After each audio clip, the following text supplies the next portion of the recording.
difficult topic at a perilous time. And they're both mentors of mine. And so I look forward very much to the illuminating discussion that I am quite sure will follow. And let's start. Absolutely, absolutely. So today's webinar is the fifth of a planned 8 sessions. In the earlier sessions, Richard and I have already had very rich conversations with a roster of wonderful guests. You can access the videos, audios, and transcripts of those earlier sessions, and a lot more information about this project at our website, www.justworldeducational.org. The video of today's session will be uploaded there soon. And then a little after that, links to the audio version and the transcript. Today's conversation will be fairly free-flowing and is projected to last roughly 45 minutes. After that, there'll be a chance for questions from the attendees, which we ask you to put into the Q&A box at the bottom of your Zoom screen. Also, in these emotionally taxing times, we ask for civility from all attendees, both in the chat box and also, if you're invited, on air. So now I'll come first to Radha Kumar and ask her, Radha, for your assessment of the impact of the Ukraine crisis on global politics and the global peace movement, with some emphasis perhaps on the view from the global south, which I'm afraid you're going to have to represent here today.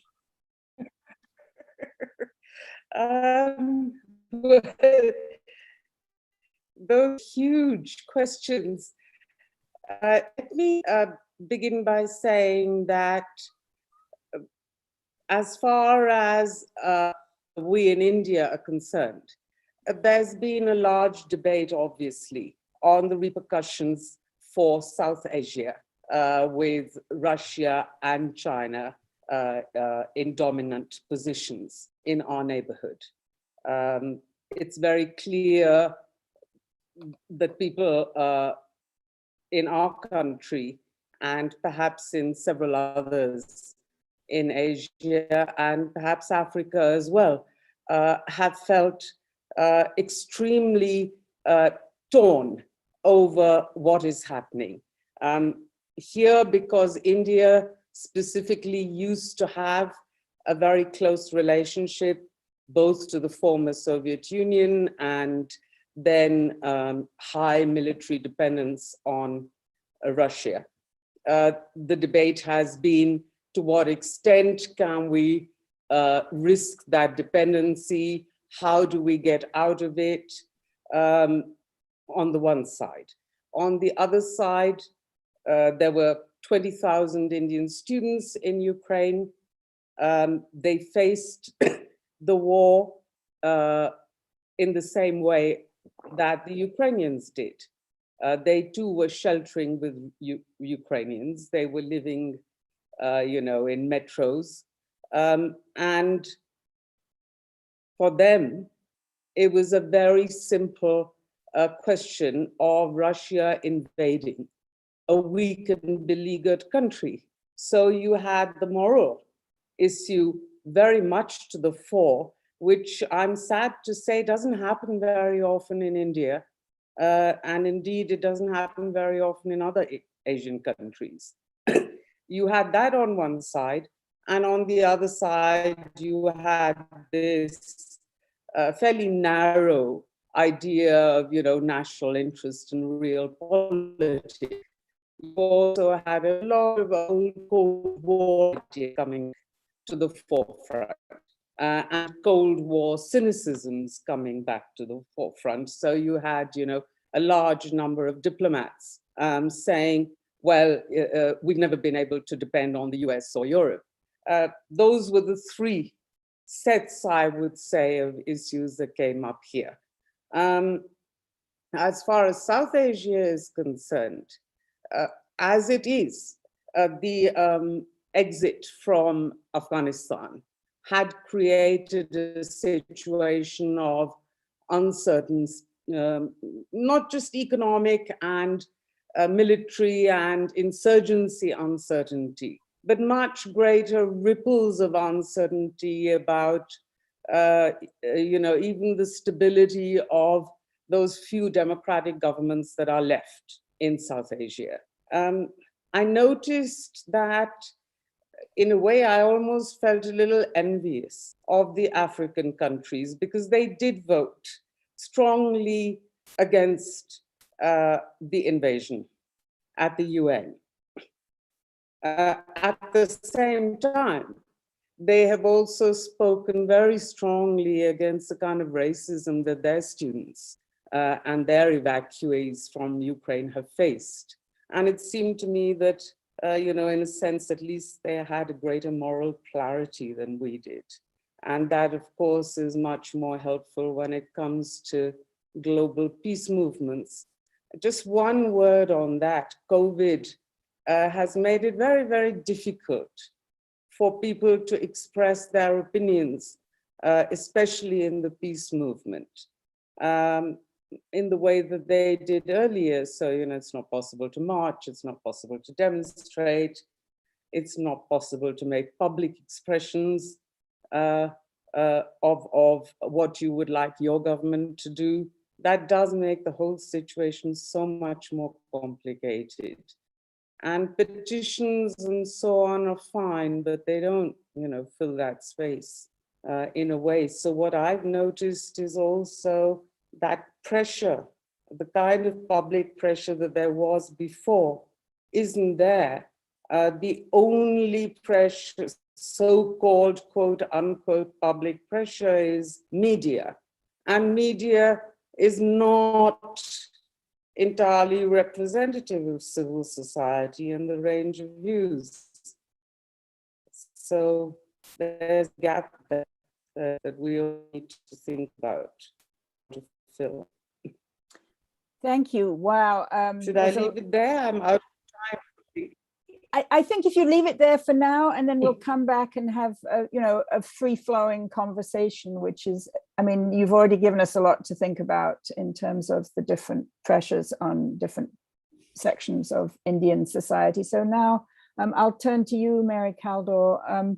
Could you tell us your assessment of the impact of the crisis, both on global politics and the global peace movement, with some emphasis on the view from Britain and from Europe in general, in as much as Britain considers itself part of Europe? Yeah, I think it's difficult to know the impact of global politics before we know how this plays out. It's had an immediate impact in the sense that there's been huge shock, especially in Europe, about this invasion.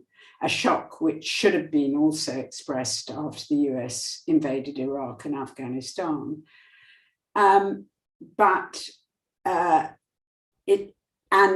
We heard the German Chancellor, I should have looked it up before, he used a phrase, this is 2022 will be remembered as an era-changing moment, and he had a special German phrase for that era-changing moment.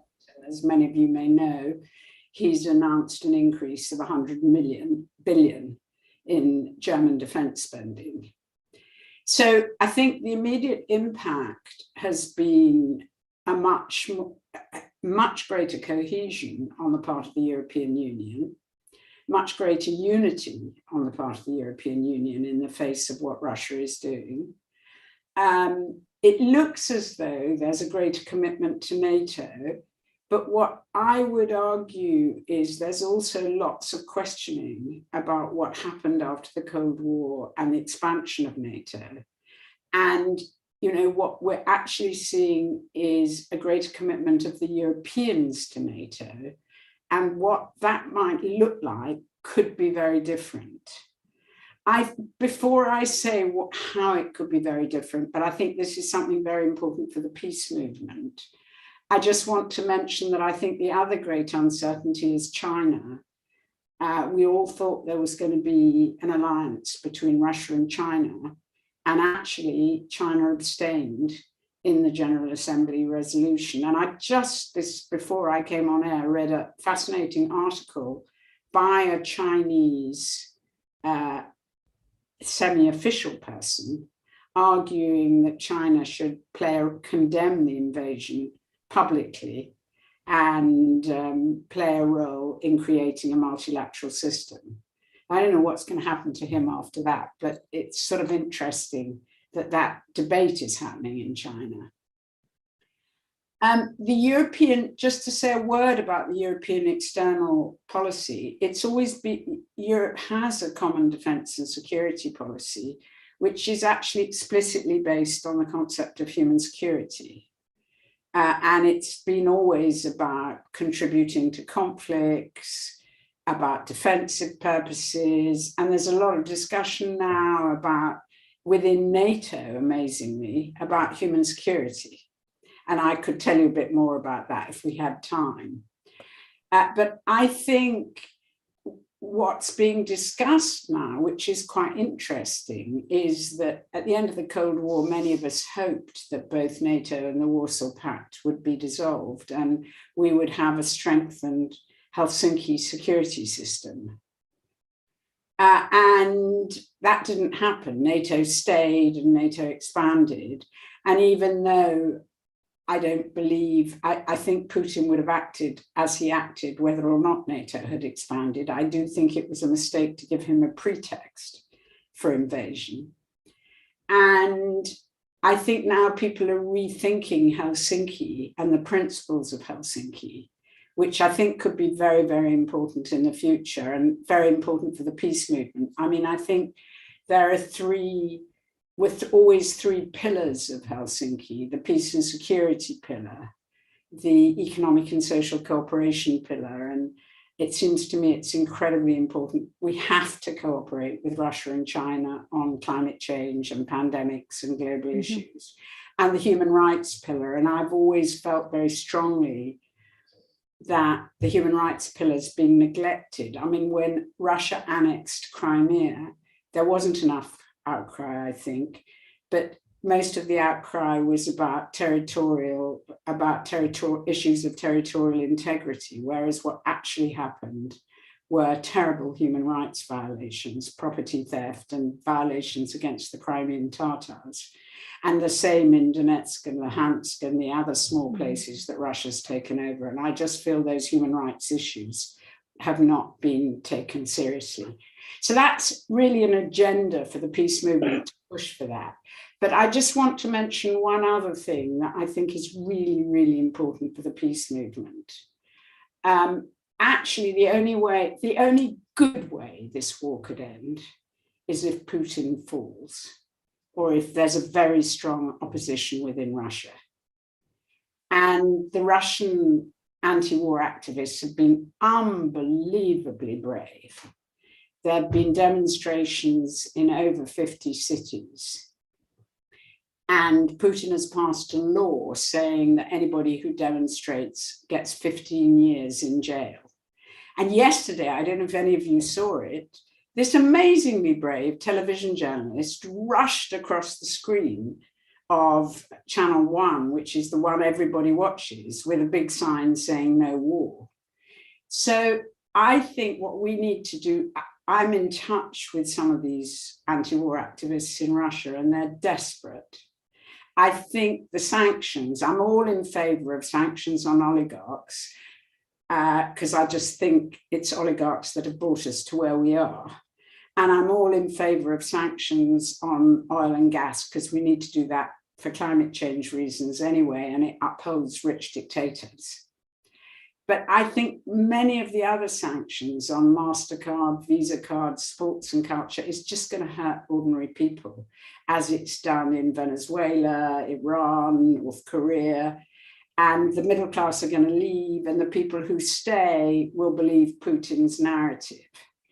So my feeling is that we ought to argue against those kinds of sanctions, but also we should try and make contacts with as many of the Russian anti-war activists as possible, and try to do what we did in the 80s with Eastern Europe, to try to support all those guys wherever we can and ask them what they need and help empower them. Thank you. So lots to think about. Richard, what's your take on this as somebody who's been active in the global peace movement for, well, a very long time? Don't say. Well, I think both of these presentations have put before us a very valuable image of how non-American perspectives view this Ukrainian crisis. We've been, I think, preoccupied with how the US has responded and how this plays out in a geopolitical reordering of relations between the US, Russia, and China. I mean, bringing to the fore the future of European security, as Mary did, is, I think, essential if we are to envision a constructive sequel to this horrible humanitarian crisis and tragedy.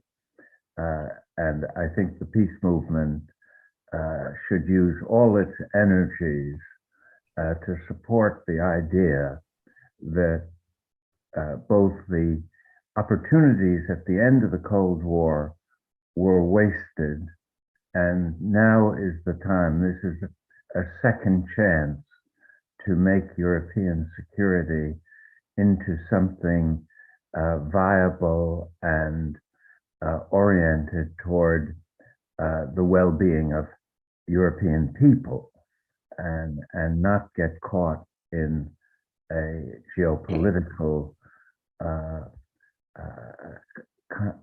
contest for ascendancy.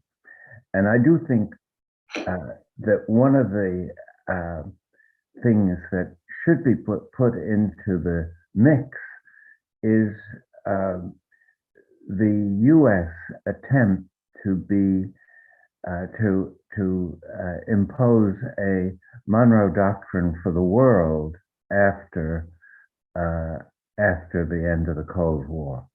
In other words, not to get rid of geopolitics, but to be the sole geopolitical actor with spheres of influence that extend throughout the planet. And in that sense, from a purely geopolitical point of view, the responses of China and Russia are not so deviant as we would like to think. And I think that's an important element of contextualizing what is happening day by day. As far as, I mean, it's fascinating to hear from India and to understand that the debates that are going on elsewhere have a different spin on the priorities that are generated by this crisis. And it's understandable in a way that a country like India finds itself caught between these conflicting values on the one side and interests on the other side, and how one navigates that sort of treacherous divide is something that challenges the peace movement everywhere, and as Radha has well expressed, is the core of the Indian response to what is happening. And I think we all need to rethink what peace and security means in this present historical conjuncture of forces.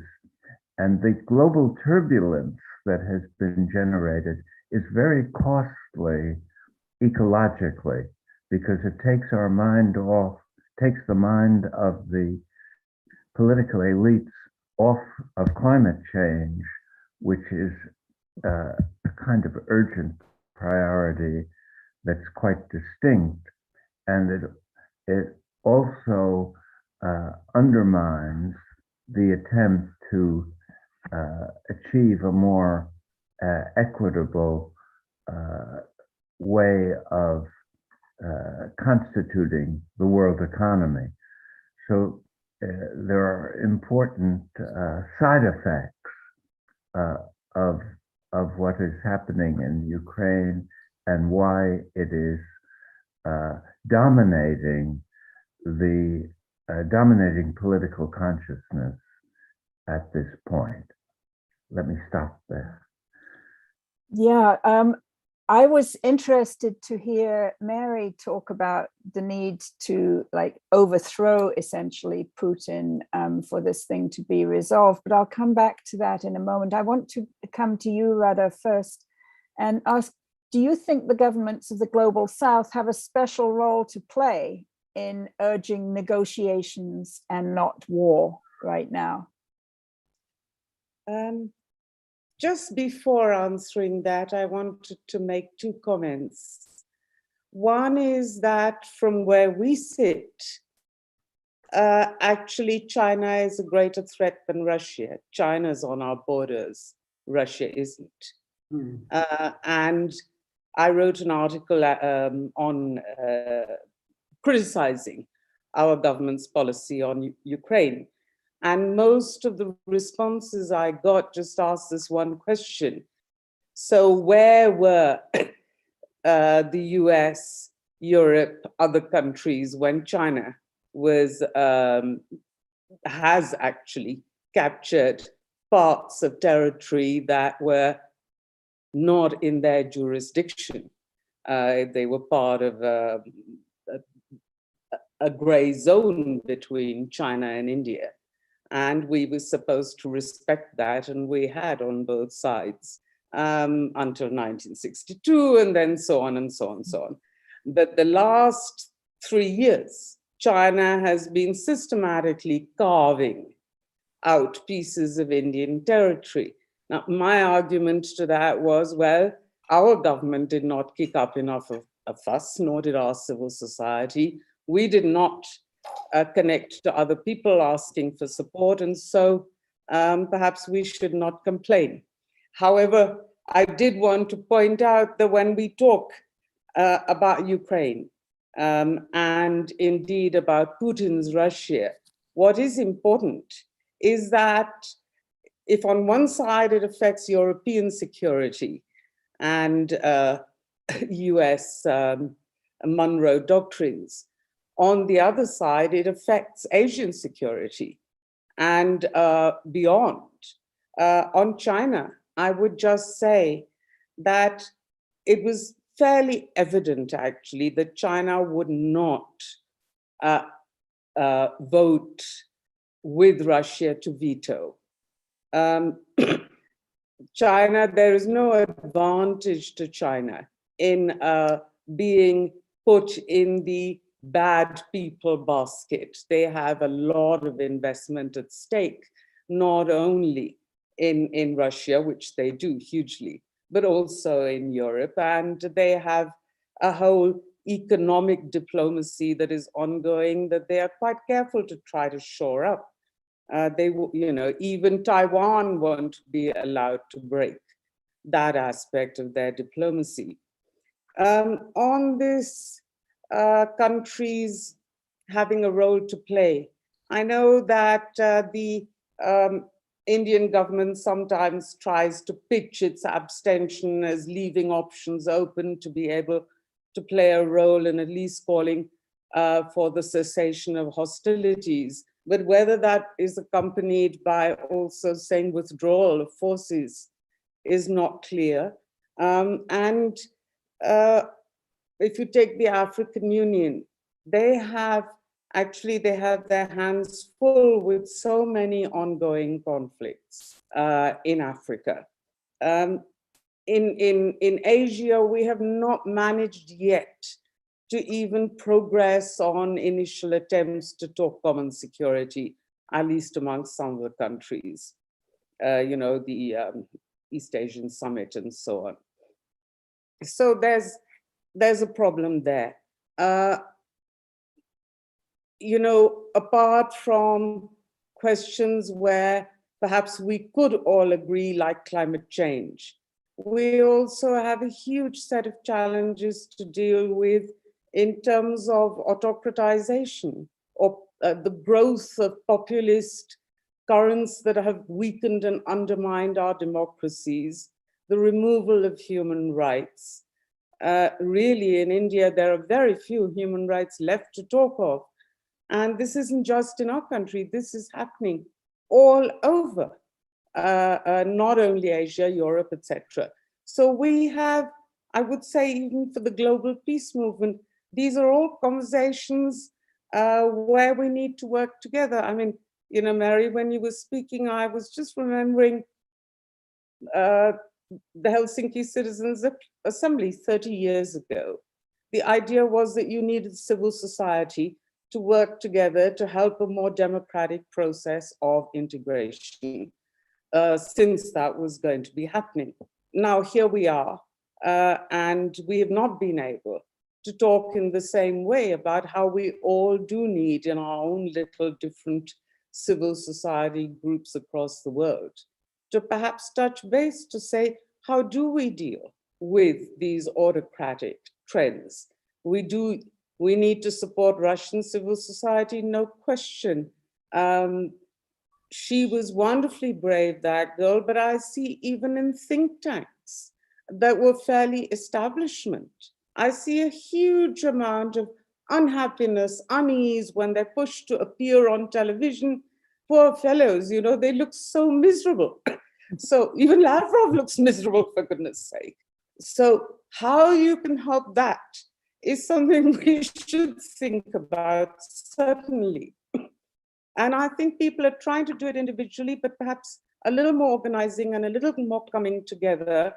Last point, one of our big problems for climate, well, you must all be aware of how our government went completely insane over a few posts of Fridays for Future and accused Greta Thunberg of a huge conspiracy over a toolkit, as if this was, some wonderful CIA import, this word and this concept. So it all seems to me to come right back to this, that this wave of populist, autocratic behavior and the role of social media in spreading hatred and polarizing people, not only politically, but, well, I shouldn't say not only politically. We all know that the worst polarization is ethnic, religious, and so on, but also politically. It's very, very difficult. So, Mary, I would like to come back to you on your point that you raised about the need to overthrow Putin, which, I mean, maybe you didn't use exactly that term, but it strikes me as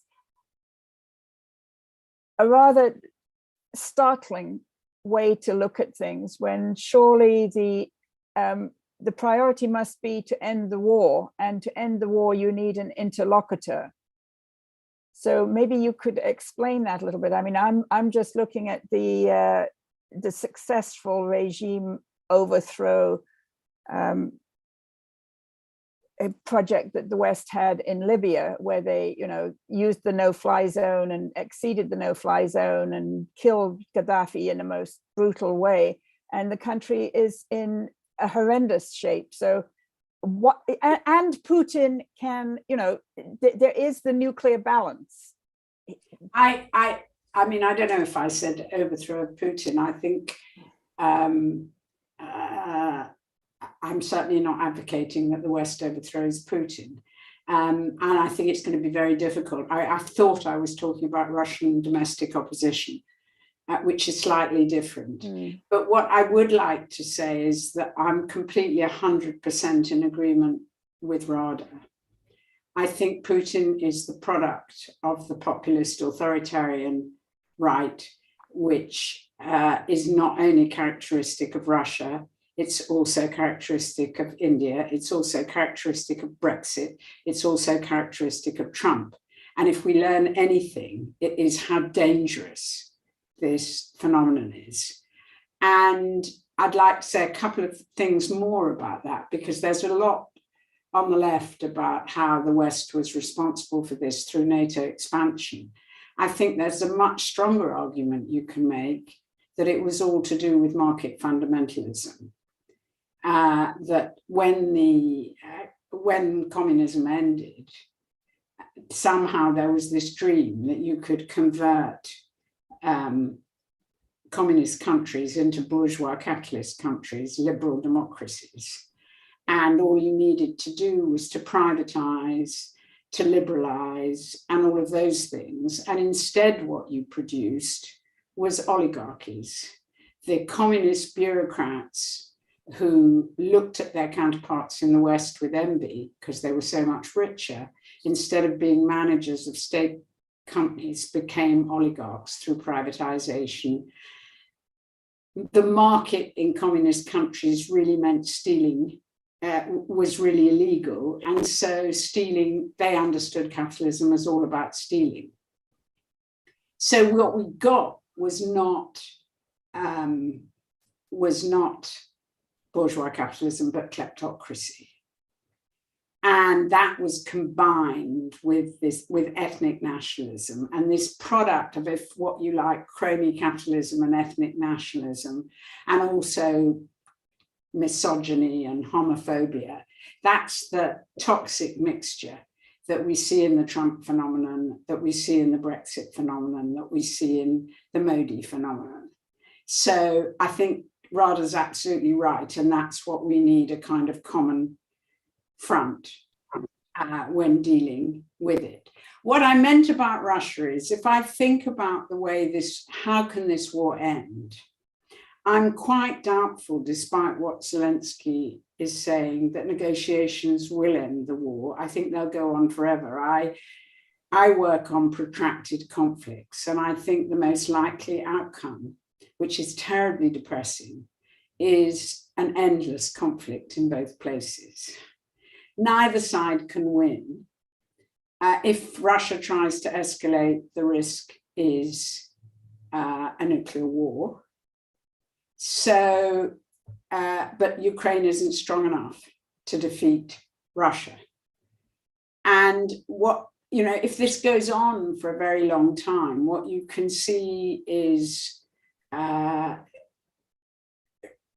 militias and armed groups emerging that break away from the regular forces, that start looting, smuggling.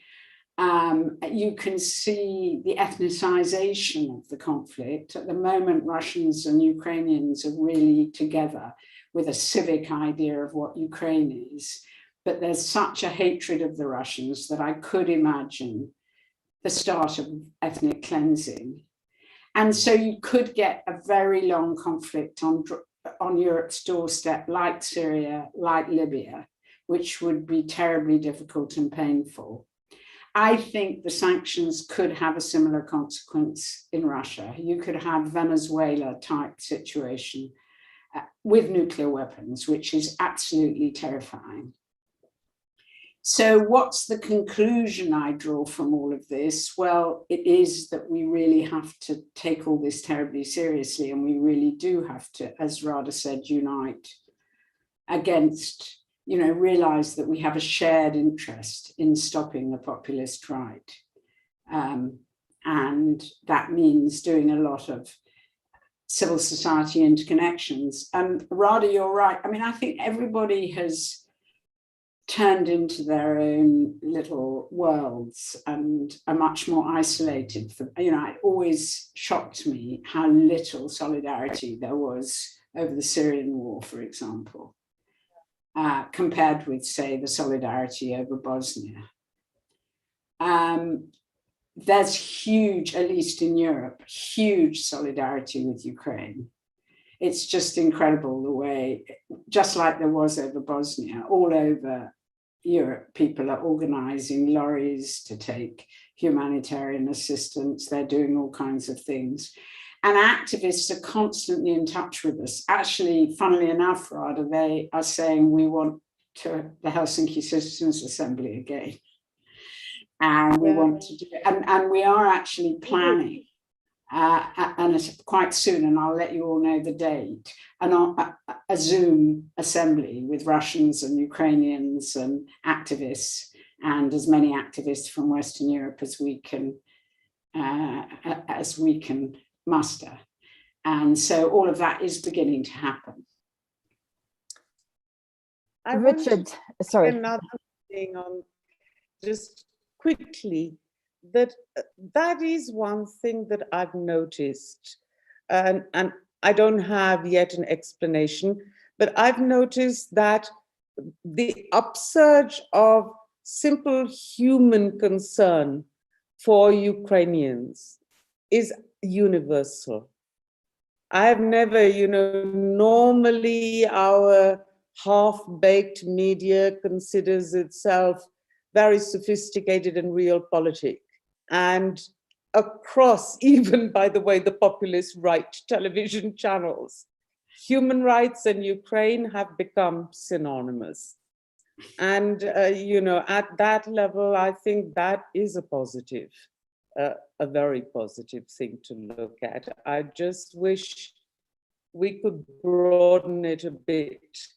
2 hours ago, I saw somebody on television saying that we are not even talking about the fact that the Yemen war is going on. There are still starvation deaths. Absolutely. Those are things that we really, and I still take it to heart that we should have been talking much more about China too, but and Afghanistan and Russia, China are doing in Afghanistan and Pakistan, and well. Absolutely. And I mean, one of the fascinating side effects is that the European Union, who only a few months ago were playing into Putin's games by refusing refugees on the Polish border that Belarus had deliberately, it would have been so easy to accept them. And then Belarus and Russia would have looked stupid.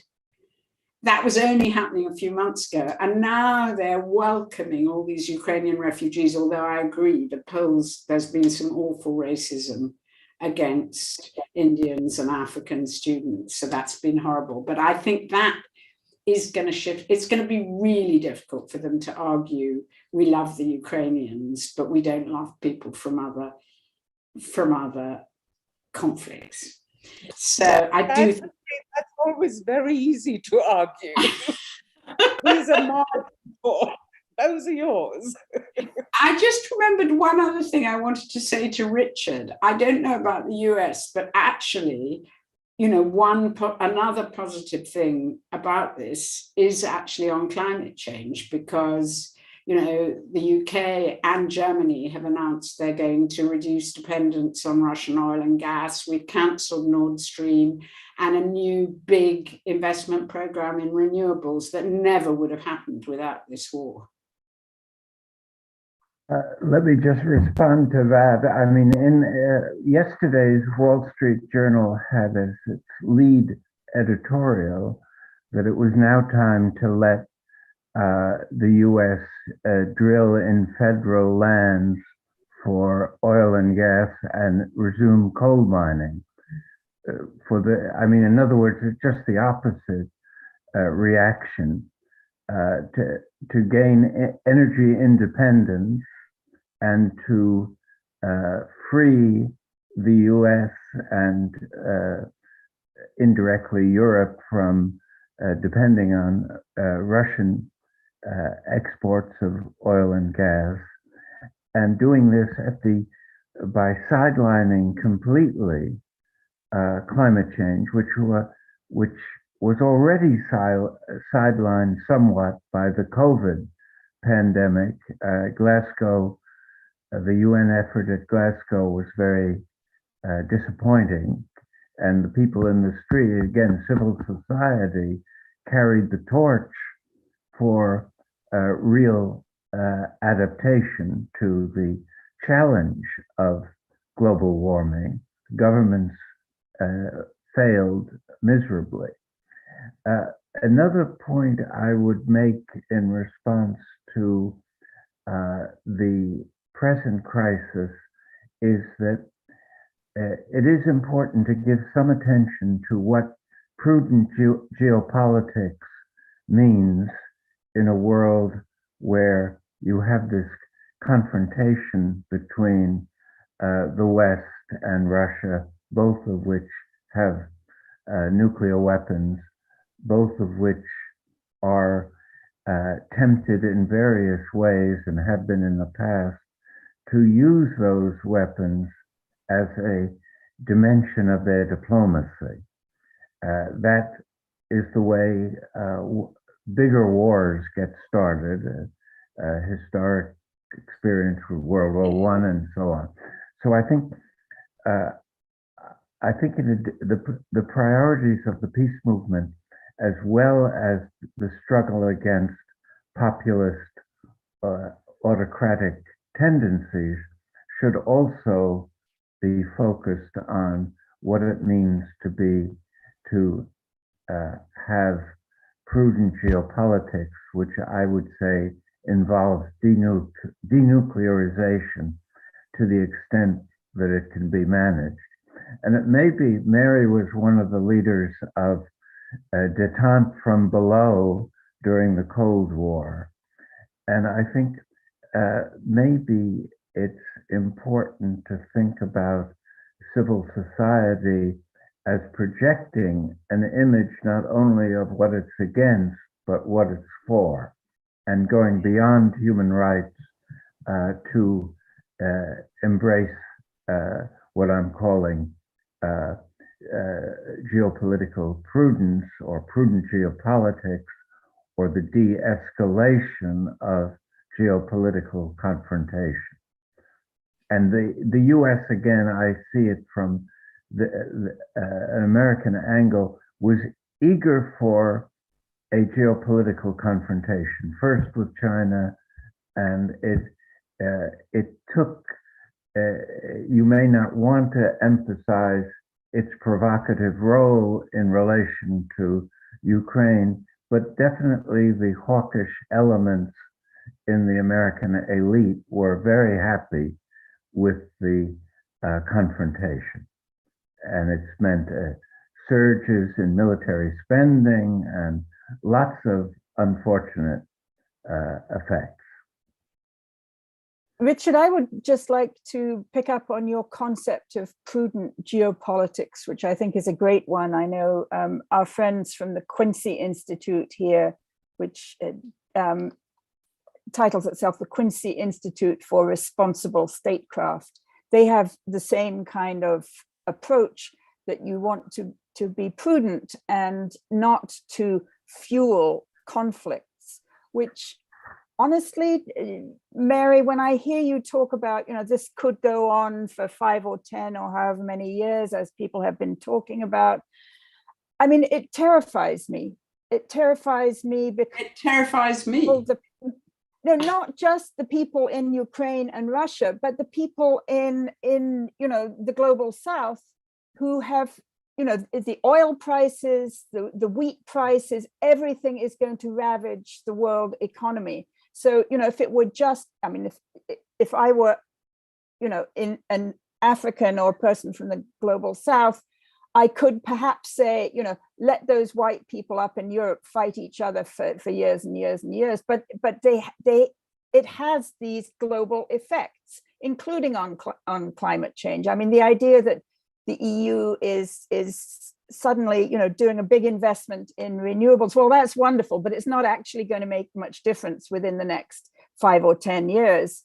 Whereas the war itself, preparations for war, fighting of war, all of these things have unbelievable effects on the climate. I mean, the Pentagon is itself about the fifth, if you put it in the rank of the nations and their global emissions, the Pentagon is about number 3 or 4. So, I mean, I know that, and there are other militaries involved right now. So I don't think that people in the global peace movement can easily accept the idea that this is going to be a protracted conflict.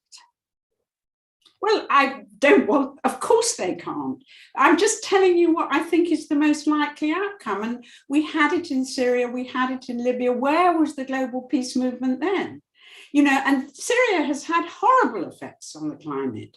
The kinds of brutalities, the use of chemical weapons, the bombing of schools and hospitals, all of these things have been happening in Syria. And where has the global peace movement been? So, yes, I agree with you. It's a horrible outcome.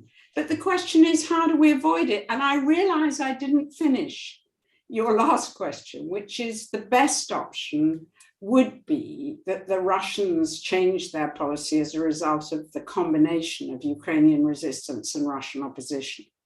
And that's why supporting Russian opposition, that's the most hopeful way out of the conflict. I don't see any other.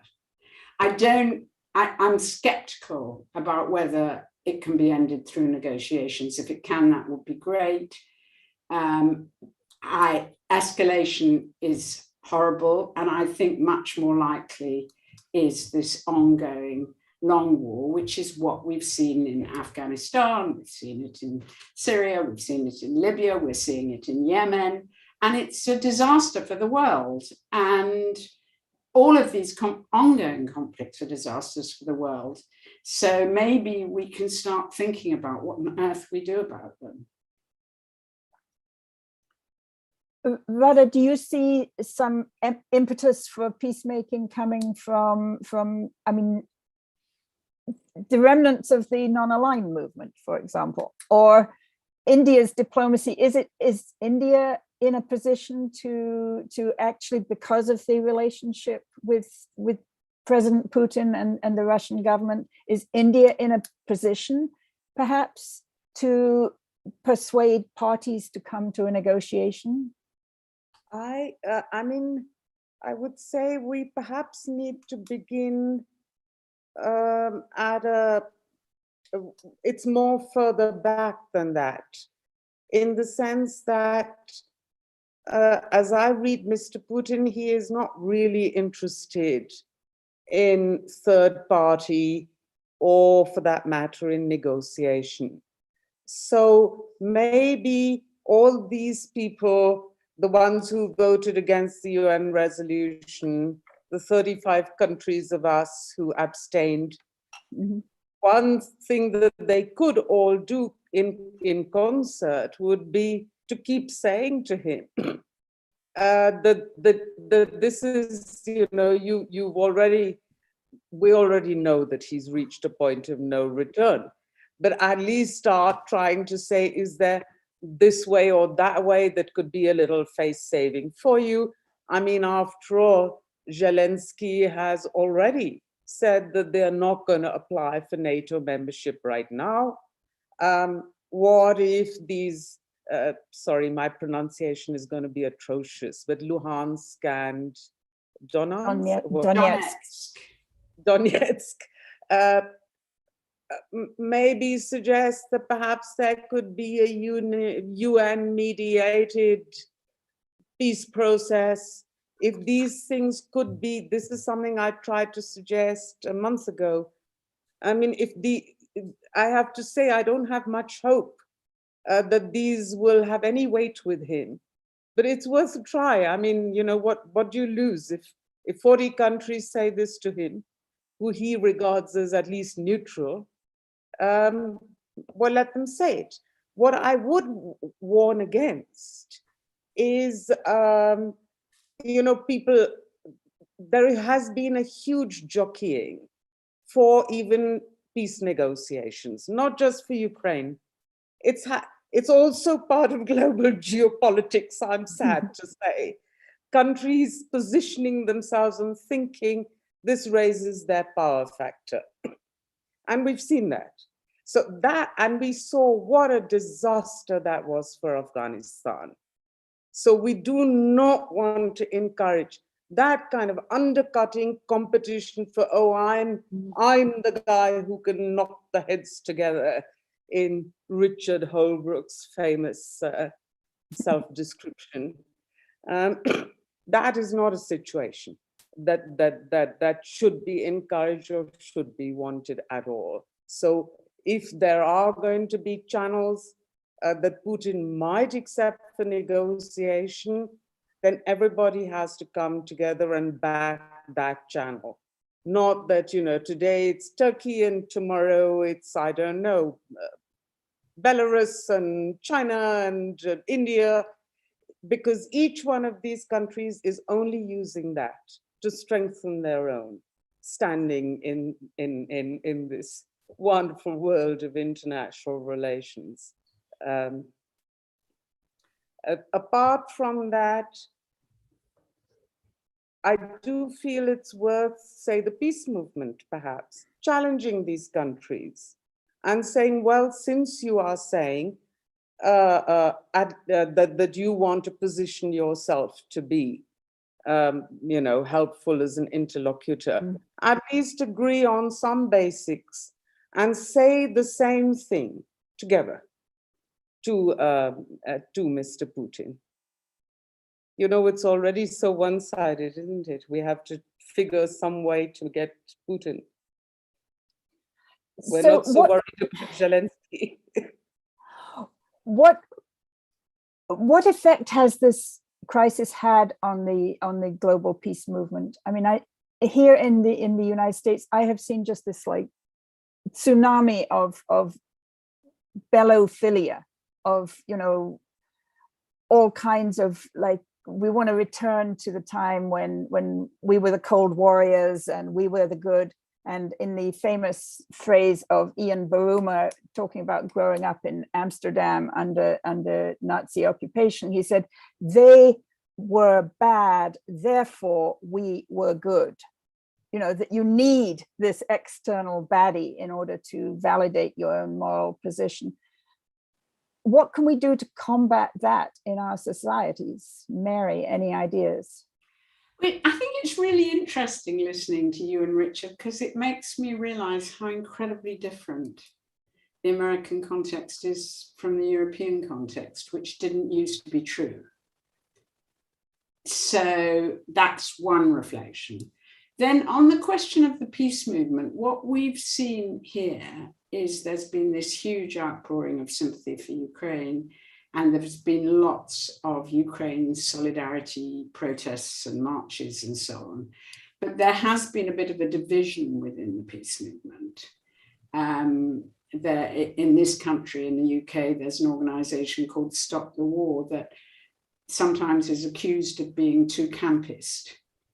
So, you know, in the past, you were talking about the bellicose situation in which everybody's happy to be back to we and them. I think for a lot of the peace movement, there was a we and them situation in which, because the West is horrible, Russia can't be that bad.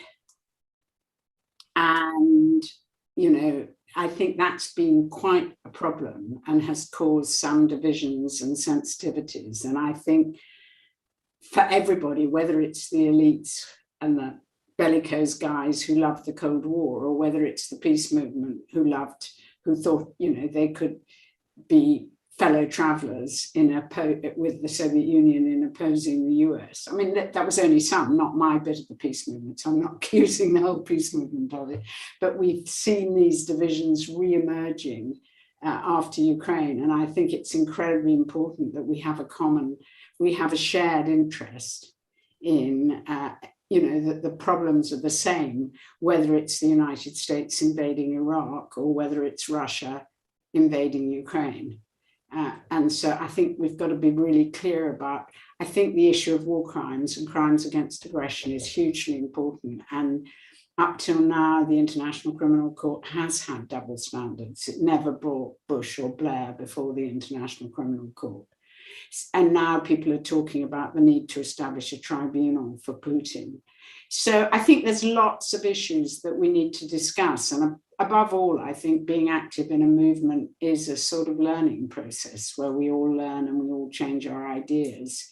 And we need that just as much. You know, we've got a new learning process that we have to get engaged in. It's a new world.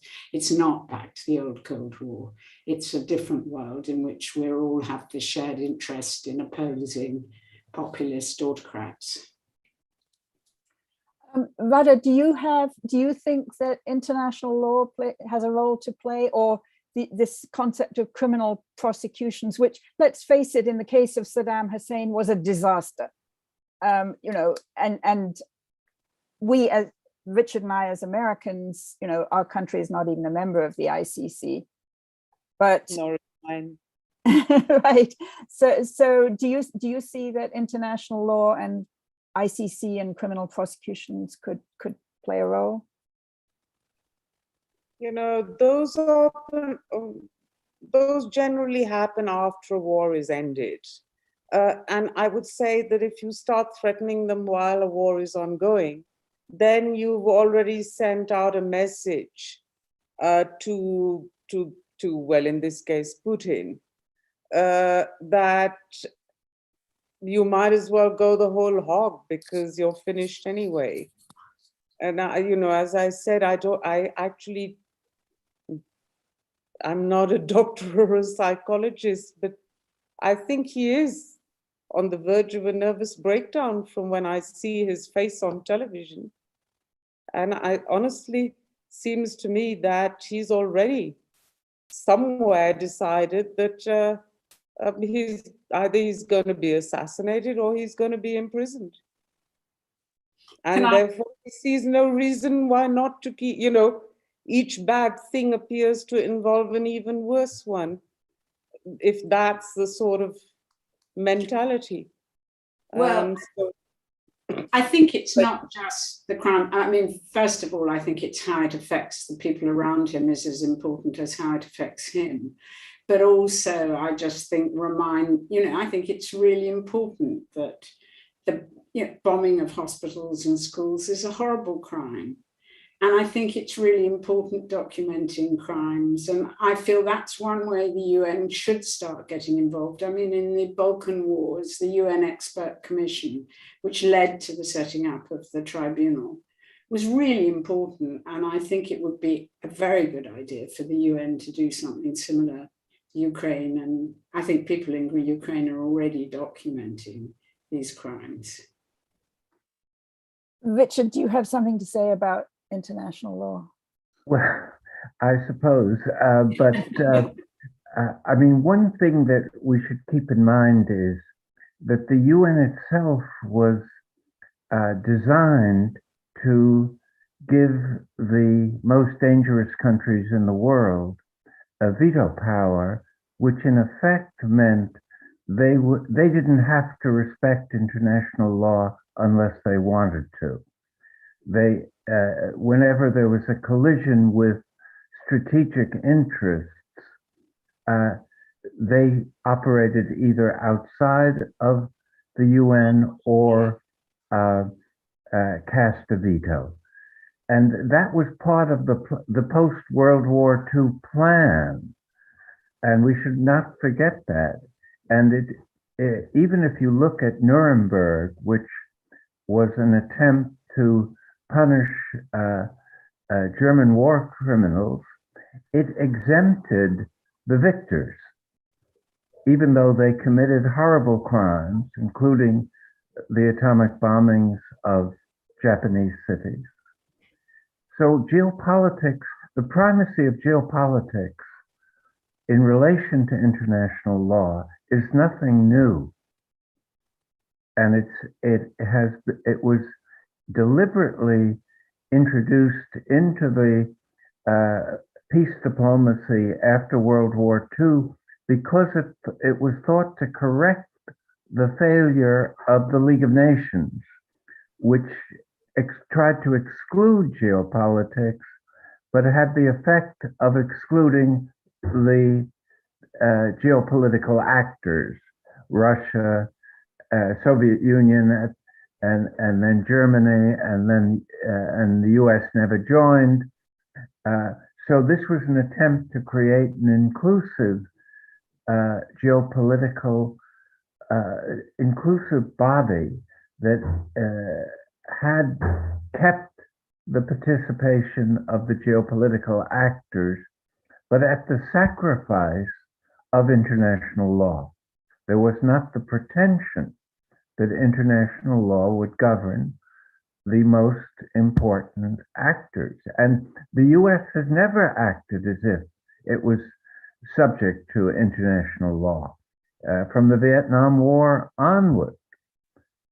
So now we can be self-righteously condemning Russia, and it's horrible what has happened, but it shouldn't be seen as a departure from a pattern of behavior that was of Western origin, both European and North American, and was reinforced by the behavior over the years in conflict situations that served the strategic interests of the West.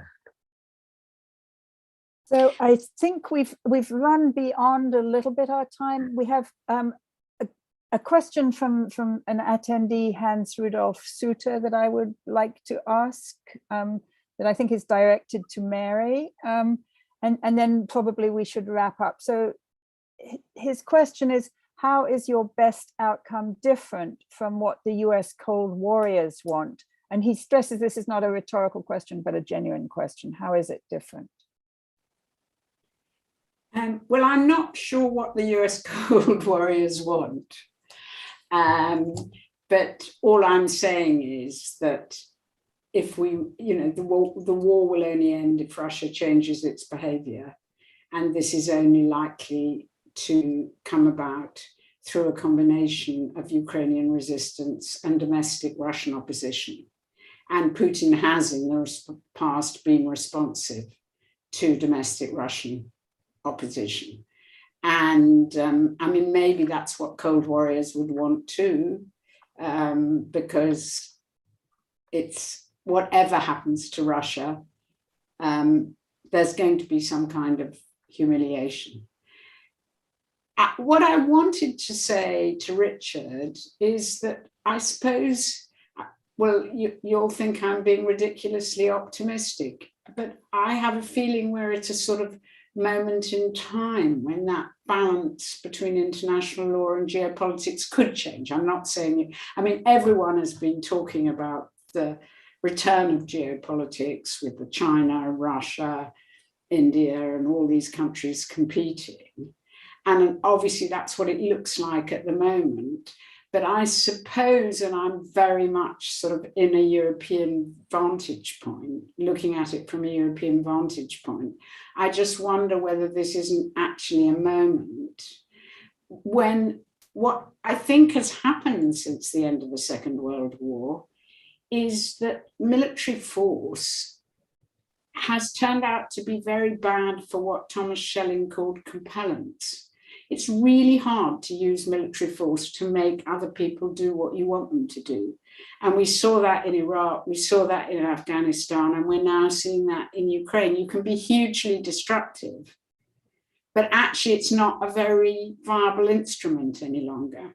And what I'm hoping is this is a moment when more and more people begin to realize that, and international security will have to sort of follow a different set of principles. Interesting. So actually what you're saying is that the goal is to change Putin's behavior, and that you think it's unlikely that he's going to do that unless pushed.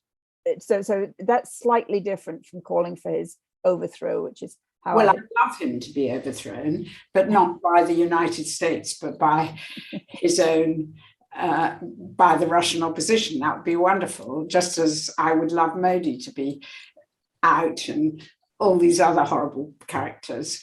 But what I'm saying is, if you think about, I think a coup against Putin is not very likely. It would be great.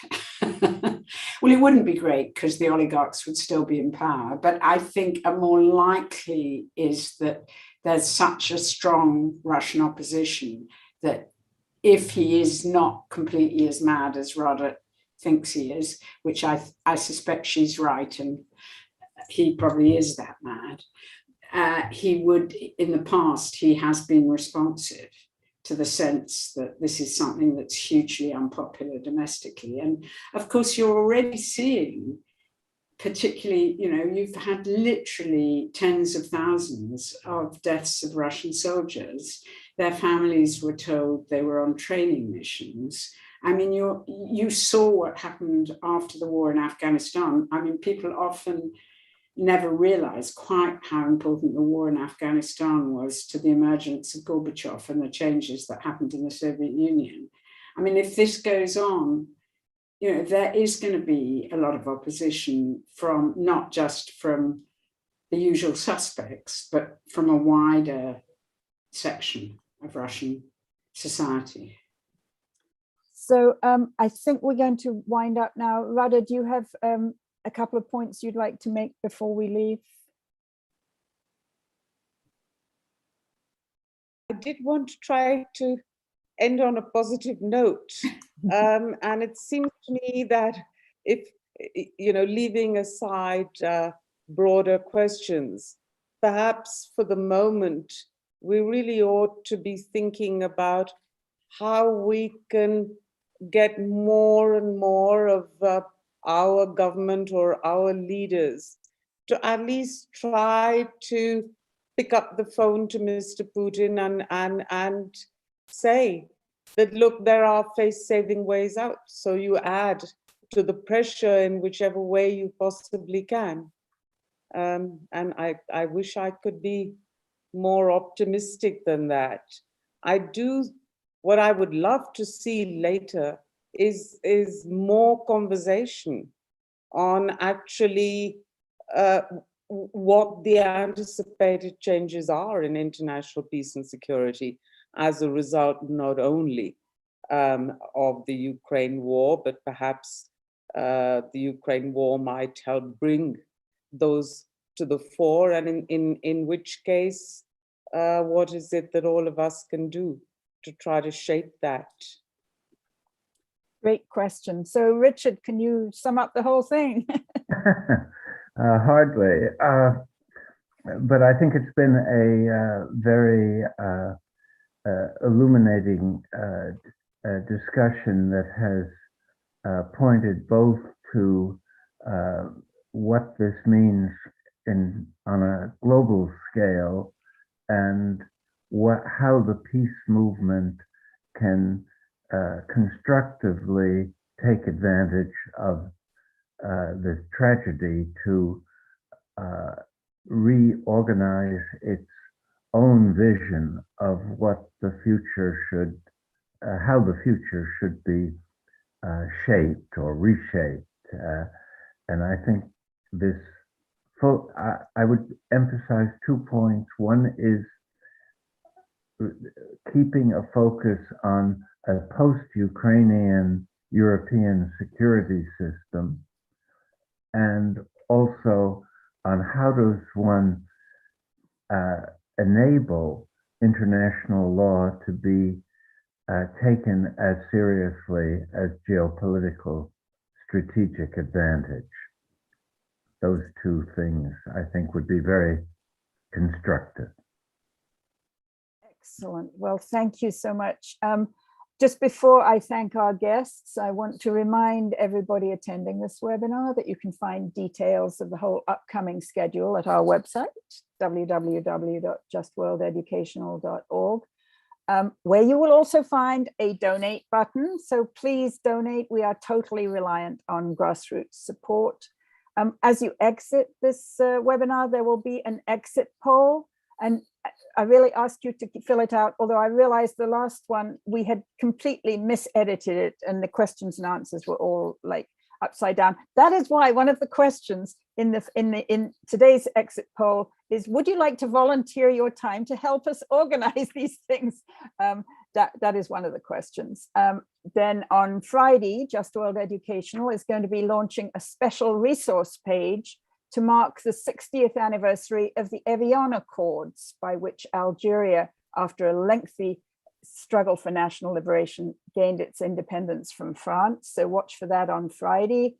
And the next webinar in this series will be next Monday at 2:30 p.m. Eastern Time.